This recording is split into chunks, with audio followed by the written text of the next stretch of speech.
Hello दोस्तों, welcome to my YouTube channel Jagriti education channel में आपका स्वागत है।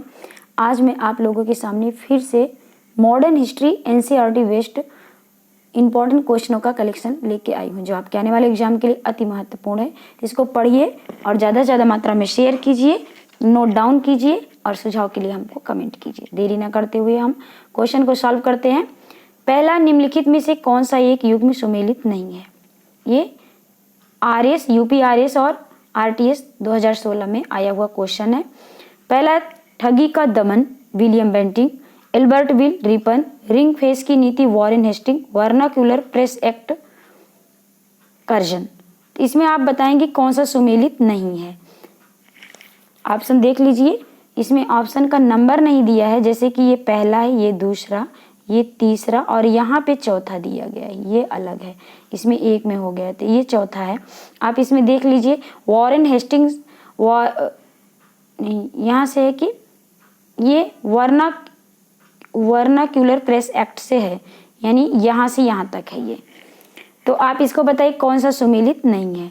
तो इसका पहला, ठगी का दमन विलियम बेंटिंग ने किया था और एल्बर्ट विल रिपन ने पास किया था। रिंग फेस की नीति वॉरेन हेस्टिंग ने पास की थी। वर्नाक्यूलर प्रेस एक्ट किसने पास किया था? कर्जन नहीं पास किया था, कर्जन ने। तो इसका राइट आंसर, इसमें पूछा है कि सुमेलित नहीं है, तो इसके हिसाब से हम कर्जन लगाएंगे। क्या लगाएंगे? कर्जन। तो ये वाली सुमेलित नहीं, बाकी तीन सुमेलित है, एक यही सुमेलित नहीं है। तो इसका राइट आंसर क्या होगा? राइट आंसर होगा वर्नाक्यूलर प्रेस एक्ट जो है वो कर्जन की नहीं है। नेक्स्ट देखते हैं, ये भी इंपॉर्टेंट क्वेश्चन, आगे देख लीजिए। निम्नलिखित में से कौन सा एक युग्म सुमेलित नहीं है? सेम वही है, पहले यहाँ पे निगेटिव हम सर्कल बनाएंगे कि हमको इसके अकॉर्डिंग देना, यानी 3 सही है, 1 गलत है। तो इसमें है हेक्टर मुनरो, यानी बक्सर का युद्ध किसके काल में हुआ था? लॉर्ड हेस्टिंग, आंग्ल नेपाल युद्ध। और लॉर्ड वेलेजली, चतुर्थ आंग्ल मैसूर युद्ध। और नेक्स्ट है लॉर्ड कॉर्नवालिस, तृतीय आंग्ल मराठा युद्ध। क्या इसके काल में हुआ था? कौन से, यानी वायसराय के काल में कौन सा युद्ध हुआ था, आपको ये बताना है। तो इसमें एक सही नहीं है, 3 सही है। तो इसका देखिए, हेक्टर मुनरो, बक्सर का युद्ध किसके काल में हुआ था? बक्सर का युद्ध जब हुआ था तो हेक्टर मुनरो था। लॉर्ड हेस्टिंग्स के शासन काल में आंग्ल नेपाल युद्ध हुआ था और लॉर्ड वेलेजली के शासन में चतुर्थ आंग्ल मैसूर युद्ध हुआ था। अब आता कि लॉर्ड कॉर्नवालिस, क्या तृतीय आंग्ल मराठा युद्ध लॉर्ड कॉर्नवालिस के समय में हुआ था? तो नहीं हुआ था। अब प्रश्न ये उठता है कि लॉर्ड कॉर्नवालिस के समय में नहीं हुआ था तो किसके समय में हुआ था, तो और किसके किसके बीच हुआ था? तो तृतीय आंग्ल मराठा युद्ध है जो लॉर्ड चेम्सफोर्ड के शासनकाल में हुआ था। किसके हुआ था? Lord Chelmsford. यहाँ पे हम लॉर्ड चेम्सफोर्ड पढ़ेंगे, ये वाला इसका राइट आंसर क्या है? ये वाला सही है। तो इसका सही आंग्ल मराठा कॉर्नवालिस न होके चार्ल्स, क्या हम लिखेंगे? चेम्सफोर्ड। क्या लिखेंगे? चेम्सफोर्ड। इसके शासनकाल में न रख के चेम्सफोर्ड, चेम्सफोर्ड के शासनकाल में हुआ था तृतीय आंग्ल मराठा युद्ध। किसके बीच हुआ था? हबीबुल्ला और अंग्रेजों के बीच हुआ था, लेकिन उस समय वायसराय लॉर्ड चेम्सफोर्ड थे। और 1921 में शांति की संधि हुई थी अफगानिस्तान के मैटर में, विदेशी नीति के विषय में हुआ था। तृतीय आंग्ल मराठा युद्ध कब हुआ था? लॉर्ड कॉर्नवालिस के समय में नहीं हुआ था, बल्कि हुआ था लॉर्ड चेम्सफोर्ड के शासनकाल में। तो ये रहा आपका मोस्ट इंपॉर्टेंट क्वेश्चन, जो कि इसका ऑप्शन डी है। नेक्स्ट देखते हैं 1900, आप इसको नोट करते हुए चलिए, क्वेश्चन इंपॉर्टेंट है।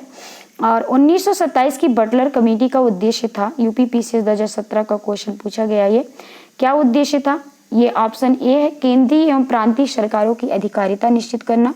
अथवा ऑप्शन बी, भारत के सेक्रेटरी ऑफ स्टेट की शक्तियां निश्चित करना। ऑप्शन सी, राष्ट्रवादी प्रेस और सेंसर व्यवस्था अधिरोपित करना। या ऑप्शन डी, भारत सरकार एवं देशी रियासतों के बीच संबंध को सुधारना। इसमें आप बताइए इसका राइट आंसर कौन है, फिर हम बताते हैं इसका राइट आंसर कौन है। आई होप आप लोग सोच लिए होंगे। तो इसका राइट आंसर है ऑप्शन डी, भारत सरकार एवं देशी रियासतों के बीच संबंध को सुधारना। ये भी क्वेश्चन आपके लिए इंपॉर्टेंट है। बटलर कमेटी का उद्देश्य था कि भारत सरकार एवं देशी रियासतों के बीच संबंध को सुधारना। बटलर कमेटी कब की गई थी, ये भी ईयर पूछ सकता है, तो 1927 में की गई थी। और किस लिए की गई थी? देशी रियासतों के संबंध और भारत सरकार के बीच संबंध को सुधारना था। तो उस समय कौन था? भारत सरकार, ब्रिटिश थे, तो ब्रिटिश और देशी रियासतों के बीच संबंध को सुधारने की बात की गई थी। नेक्स्ट क्वेश्चन देखते हैं। 1929 का व्यापार विवाद अधिनियम यानी ट्रेड डिस्प्यूट्स एक्ट निम्नलिखित में से किसका उपबंध करता है? ट्रेड डिस्प्यूट्स एक्ट यानी व्यापार विवाद अधिनियम किसका उपबंध करता है? आईएएस 2017 का है। तो यूपी पीसीएस में और आरओ में पूछने की 100% संभावना है। तो इसमें क्या है कि पहला है उद्योगों के प्रबंधन में कामगारों की भागीदारी, बी है औद्योगिक झगड़ों के दमन के लिए प्रबंधन के पास मनमानी करने की शक्ति, सी है व्यापार विवाद की स्थिति में ब्रिटिश न्यायालय द्वारा हस्तक्षेप, अथवा ऑप्शन डी अधिकरणों ट्रिब्यूनल्स की प्रणाली तथा हड़तालों पर रोक। तो इसका राइट आंसर क्या है, इसको बताइए। हम बताते हैं आपको। आप ये बता दें कि पहले आप क्वेश्चन गेस कर लीजिए और देखिए कि कितने क्वेश्चन का आंसर आपने दिया है। हम तो आपको आंसर बता ही रहे हैं, आप अपने भी स्तर पर मालूम पड़ जाएगा कि आप कितना पढ़े हैं और कितना प्रेजेंट आप माइंड लगा सकते हैं। आप अगर यहाँ पे प्रैक्टिस में अच्छे से ज़्यादा नंबर ला रहे हैं तो एग्जाम हॉल में जरूर ले आएंगे। तो अपने कभी आंकना चाहिए। तो इसका राइट आंसर आई होप लगा लिए होंगे अपने हिसाब से। इसका राइट आंसर है डी, ऑप्शन डी, अधिकरणों ट्रिब्यूनल्स की प्रणाली तथा हड़तालों पर रोक। या अधिकरणों करो या ट्रिब्यूनल्स करो, एक ही बात है, अर्थात की प्रणाली पर हड़तालों पर रोक की गई थी। ये इसका राइट आंसर ये था। क्वेश्चन था कि व्यापार विवाद अधिनियम ट्रेड डिस्प्यूट्स एक्ट का क्या संबंध था? तो इसका संबंध था कि अधिकरणों की प्रणाली तथा हड़तालों पर रोक की जाए। नेक्स्ट है मोस्ट इंपॉर्टेंट, ये भी बीपीएससी 2019 में आया था, जरूर नहीं अदर स्टेट में आया था, यहाँ पे ना इंपॉर्टेंट है, आया हुआ है फिर यहाँ पे रख दिए हैं। 2019 में आया था तो अति संभावना है कि आपके पूछ सके पीसीएस और आरओ में। ठगों का उन्मूलन किसके नेतृत्व में हुआ था? तो लॉर्ड क्लाइव उन्मूलन की बात की गई। किसके नेतृत्व में हुआ था? Captain Sleeman, Lord Minto, Alexander Burns. तो इसका राइट आंसर है बी, आप कैप्टन स्लीमैन। आई होप आप लोग भी लगा लिए होंगे। तो इसका स्लीमैन है, स्लीमैन के नेतृत्व में ही ठगों का उन्मूलन किया गया था। नेक्स्ट देखते हैं क्वेश्चन। जैसे कि बीपीएससी में ई तक आता है, ए बी सी ई तक ऑप्शन आते हैं, तो ये ई ध्यान रखना कि उसमें 5 ऑप्शन आते हैं। फिलहाल अभी यूपी पीसीसी की तैयारी करें तो इस पे ध्यान दीजिए, इसमें 4 ही ऑप्शन आते हैं, ए बी और सी डी। अब नेक्स्ट क्वेश्चन देखते हैं। अफगानिस्तान के प्रति आक्रामक नीति किस वायसराय ने अपनाई थी? अब यहाँ पे पूछा गया कि आक्रामक नीति किस वायसराय ने अपनाई थी।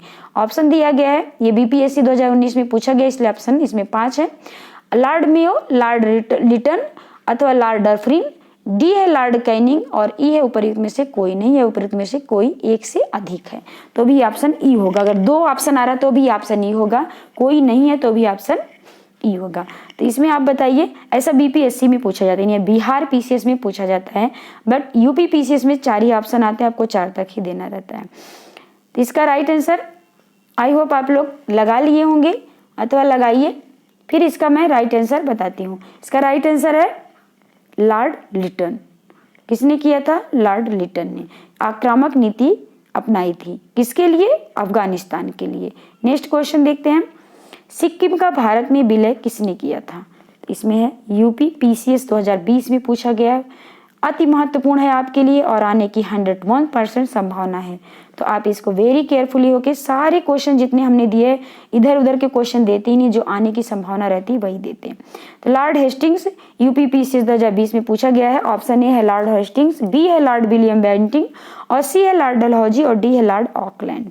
तो इसका राइट आंसर आई होप आप लोग लगा लीजिए। फर्स्ट करते हैं सी, लॉर्ड डलहौजी। अब डलहौजी ने ही हड़प की नीति अपनाई थी और lapse of doctrine of lapse की नीति अपनाई थी, और उसको यही इसी आधार पे समझ लो कि डलहौजी ने सारे राज्यों का अपने में मिलाया था, तो सिक्किम को भी मिला लिया। ऐसे करके आप रिलेट कर सकते हैं। तो सिक्किम के विषय में भारत में विलय की जब नीति आए तो किसने किया था? लॉर्ड डलहौजी ने किया था। ये राइट आंसर है।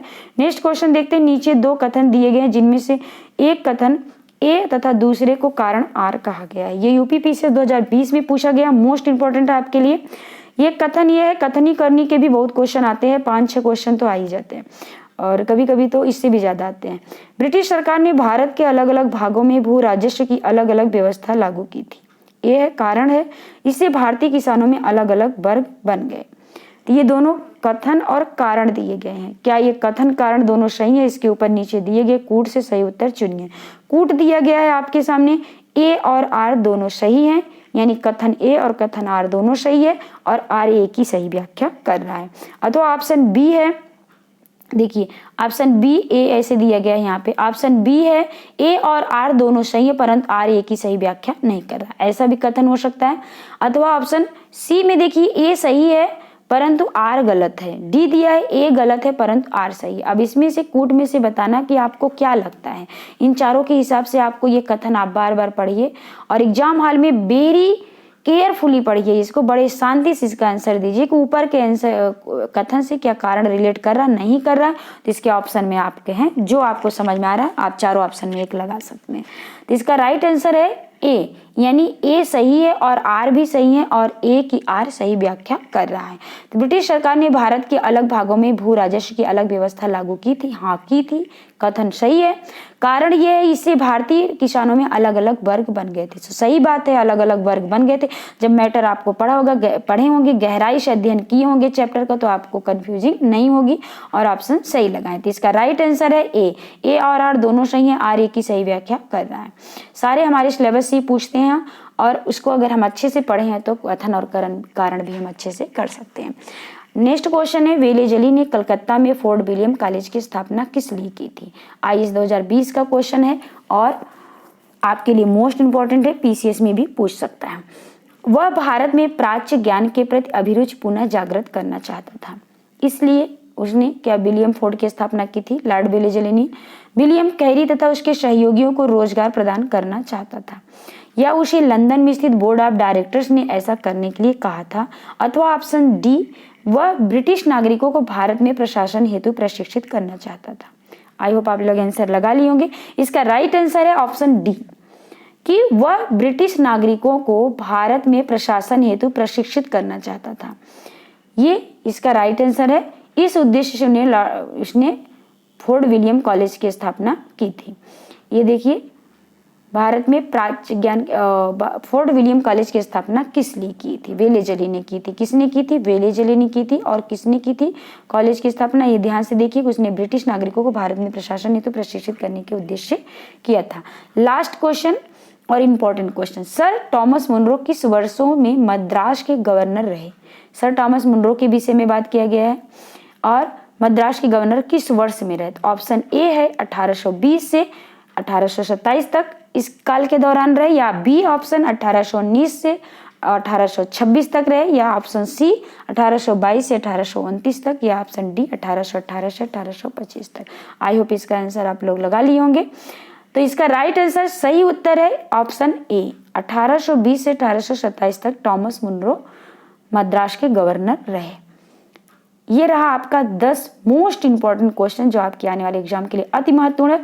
ये पीसीएस और आरओ के अकॉर्डिंग रख के ज़्यादा बनाया गया है और जो क्वेश्चन आए हुए हैं बार बार रिपीट हुए हैं। रिसेंटली जो हमको ईयर मिला लिख दिए, इसके बावजूद भी ये इसके पहले 2010-14 में भी आए हुए क्वेश्चन हैं।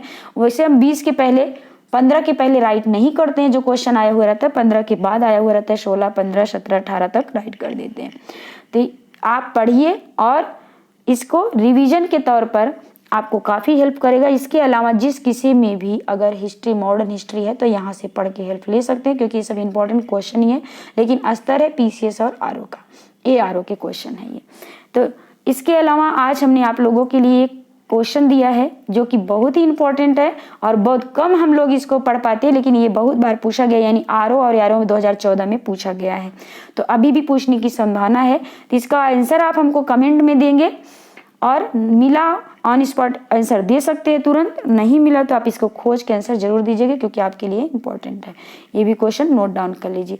कौन भारत का एकमात्र यहूदी वायसराय था? यहाँ पे पूछा गया कि भारत का यहूदी वायसराय कौन था। इसमें है Lord Curzon, Lord Canning, Lord Irwin, Lord reading. अब इन चारों ऑप्शनों में से एक सही है। आप इस सही ऑप्शन को आप हमें कमेंट में बताइए और इसको ज़्यादा से ज़्यादा मात्रा में शेयर कीजिए, हमारा उत्साह बढ़ाइए। ऐसे ही तमाम इंपॉर्टेंट क्वेश्चन लेकर आए हैं, उसके लिए हमको कमेंट कीजिए किस टॉपिक पर आज चाहिए। कोई न्यू विजिट कर रहा है तो प्लीज़ सब्सक्राइब कर लीजिए। Thank you for watching. फिर मिलते हैं नेक्स्ट इंपॉर्टेंट क्वेश्चनों के साथ नेक्स्ट वीडियो में। Thank you all of you. जय हिंद, जय भारत।